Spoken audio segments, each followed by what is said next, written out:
James of the Needle was a man of his word when whiskey was no party to the contract, and upon this occasion Callum Beg, who still thought himself in Waverley's debt, since he had declined accepting compensation at the expense of mine host of the Candlestick's person, took the opportunity of discharging the obligation, by mounting guard over the hereditary tailor of Sliach Nan Ivor, and, as he expressed himself, targed him tightly till the finishing of the job. To rid himself of this restraint, Seamus's needle flew through the tartan like lightning, and as the artist kept chanting some dreadful skirmish of Finn MacCool, he accomplished at least 3 stitches to the death of every hero. The dress was, therefore, soon ready, for the short coat fitted the wearer, and the rest of the apparel required little adjustment. Our hero, having now fairly assumed the garb of old Gaul, well calculated as it was to give an appearance of strength to a figure which, though tall and well made, was rather elegant than robust, I hope my fair readers will excuse him if he looked at himself in the mirror more than once, and could not help acknowledging that the reflection seemed that of a very handsome young fellow. In fact, there was no disguising it.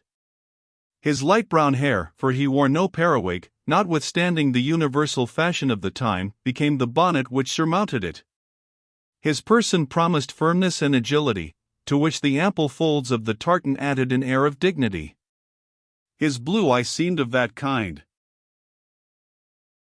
which melted in love, and which kindled in war. And an air of bashfulness, which was in reality the effect of want of habitual intercourse with the world, gave interest to his features, without injuring their grace or intelligence. "He's a pratty man, a very pratty man," said Evan Dhu, now Ensign Maccombich, to Fergus's buxom landlady. "He's vera weel," said the widow Flockhart, "but no nathing is sae weelfard as your colonel, Ensign." "I was not comparing them," quoth Evan, "nor was I speaking about his being weel-favoured, but only that Mr. Waverley looks clean made and deliver, and like a proper lad o' his quarters, that will not cry barley in a brulzie. And, indeed, he's gleganooch at the broadsword in target. I hae played Wyam Missile at Glennaquoich, and say he has Vichy in Vor, often of a Sunday afternoon." "Lord Forgy, Ensign Maccombich," said the alarmed Presbyterian, "I'm sure the Colonel wad never do the like o' that." "Hout! Hout! Mrs. Flockhart," replied the ensign, "we're young blood, ye ken, and young saints, all deals." "But will ye fight why Sir John Cope the morn, Ensign Maccombich?" demanded Mrs. Flockhart of her guest. "Troth I see ensure him, and he'll bide us, Mrs. Flockhart," replied the Gael. "And will ye face they tearing shields, the dragoons, Ensign Maccombich?" again inquired the landlady. "Claw for claw, as Conan said to Satan, Mrs. Flockhart, and the devil tack the shortest nails." "And will the Colonel venture on the bagganets himsel?" "Ye may swear it, Mrs. Flockhart, the very first man will he be, by Saint Fadar." "Merciful goodness! And if he's killed amang the redcoats," exclaimed the soft-hearted widow. "Troth, if it should sae befall, Mrs. Flockhart, I ken ane that will no be living to weep for him. But we mauna live the day, and have our dinner, and there's Vichy in Vor has packed his doorlock, and Mr. Waverley's wearied wy majoring yonder afore the muckle pierglass, and that grey old Stuart Carl, the Baron o' Bradwardine that shot young Ronald of Ballincarrig, he's coming down the close wide the drolling codling bailey body they see a macwupple, just like the Laird o' Kittlegab's French cook. Why his turnspid doggy trindling a hint him, and I am as hungry as a gled, my bonny dow. Say bid Kate set on the brew, and do ye put on your pinners, for ye ken Vichy and Vor winna sit down till ye be at the head of the table, and dinna forget the pint bottle o' brandy, my woman." This hint produced dinner. Mrs. Flockhart, smiling in her weeds like the sun through a mist, took the head of the table, thinking within herself, perhaps, that she cared not how long the rebellion lasted that brought her into company so much above her usual associates. She was supported by Waverley and the Baron, with the advantage of the chieftain vis-a-vis. The men of peace and of war, that is, Bailey Macweeble and Ensign Maccombich, after many profound congés to their superiors and each other, took their places on each side of the chieftain. Their fare was excellent, time, place, and circumstances considered, and Fergus's spirits were extravagantly high. Regardless of danger, and sanguine from temper, youth, and ambition, he saw in imagination all his prospects crowned with success, and was totally indifferent to the probable alternative of a soldier's grave. The Baron apologized slightly for bringing Macwheeble. They had been providing, he said, for the expenses of the campaign. And, by my faith, said the old man, as I think this will be my last, so I just end where I began, I hae evermore found the sinews of war, as a learned author calls the caisse militaire, mere difficult to come by than either its flesh, blood, or bones. What? Have you raised our only efficient body of cavalry and got ye none of the Louis d'Or out of the Dutel, to help you? The Dutel was an armed vessel which brought a small supply of money and arms from France for the use of the insurgents. No, Glennaquoich, cleverer fellows have been before me. That's a scandal, said the young Highlander, but you will share what is left of my subsidy. It will save you an anxious thought tonight, and will be all one tomorrow, for we shall all be provided for, one way or other, before the sun sets. Waverley, blushing deeply, but with great earnestness, pressed the same request. I thank ye baith, my good lads, said the Baron, but I will not infringe upon your peculium. Bailie Macwheeble has provided the sum which is necessary. Here the Bailie shifted and fidgeted about in his seat, and appeared extremely uneasy. At length, after several preliminary hems, and much tautological expression of his devotion to his honour's service, by night or day, living or dead, he began to insinuate that the banks had removed their ready cash into the castle, that, nae doubt, Sandy Goldie, the silversmith, would do mickle for his honour, but there was little time to get the wadset made out, and, doubtless, if his honour Glennaquoich or Mr. Waverley could accommodate. Let me hear of no such nonsense, sir, said the Baron, in a tone which rendered Macwheeble mute, but proceed as we accorded before dinner, if it be your wish to remain in my service. To this peremptory order the Bailie, though he felt as if condemned to suffer a transfusion of blood from his own veins into those of the Baron, did not presume to make any reply. After fidgeting a little while longer, however, he addressed himself to Glennaquoich, and told him, if his honour had mair ready siller than was sufficient for his occasions in the field, he could put it out at use for his honour in safe hands and at great profit at this time. At this proposal Fergus laughed heartily, and answered, when he had recovered his breath, many thanks, Bailie, but you must know, it is a general custom among us soldiers to make our landlady our banker. Here, Mrs. Flockhart, said he, taking 4 or 5 broad pieces out of a well-filled purse and tossing the purse itself, with its remaining contents, into her apron, these will serve my occasions, do you take the rest?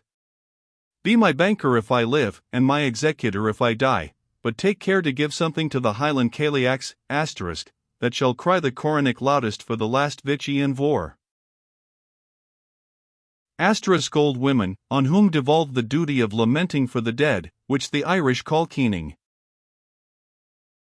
It is the testamentum militare, quoth the Baron, whilk, amang the Romans, was privileged to be nuncupative.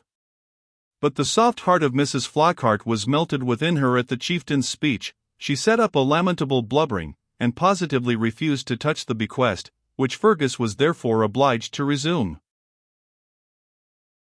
Well, then, said the chief, if I fall, it will go to the grenadier that knocks my brains out, and I shall take care he works hard for it.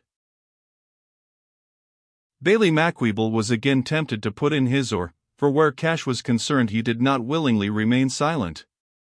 Perhaps he had better carry the gow to Miss MacIver, in case of mortality or accidents of war. It might take the form of a mortis causa donation in the young lady's favour, and wad cost but the scrape of a pen to mak it out. The young lady, said Fergus, should such an event happen, will have other matters to think of than these wretched Louis d'Or. True, undeniable, there's nae doubt o' that, but your honour kens that a full sorrow is endurable by most folk more easily than a hungry one?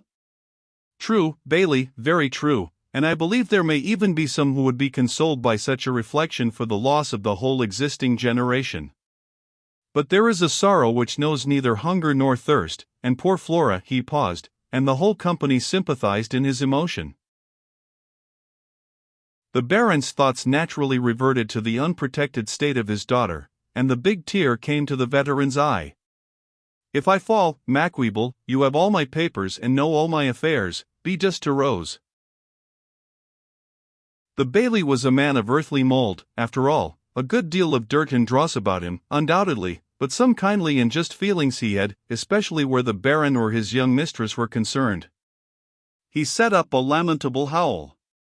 If that doleful day should come, while Duncan Macweeble had a bottle, it should be Miss Rose's.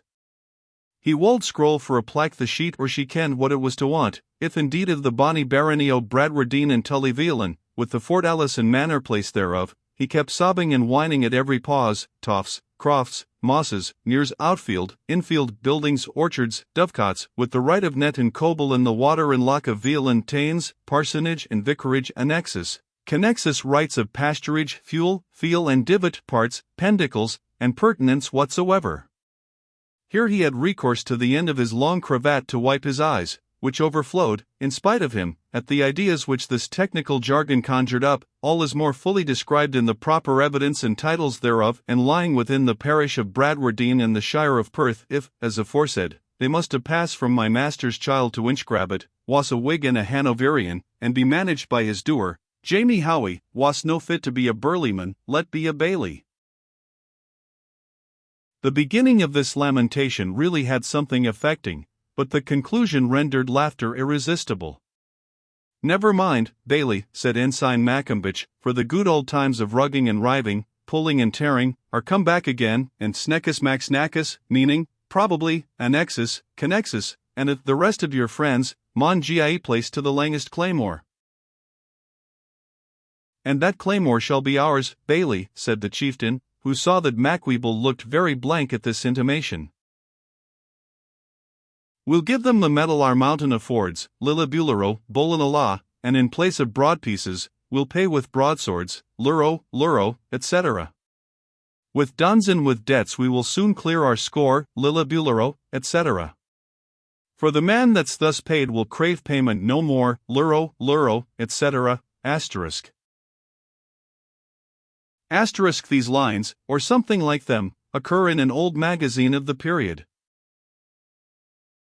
But come, Bailey, be not cast down, drink your wine with a joyous heart. The Baron shall return safe and victorious to Tullyveolan, and unite Killancurate's lairdship with his own, since the cowardly half-bred swine will not turn out for the prince like a gentleman.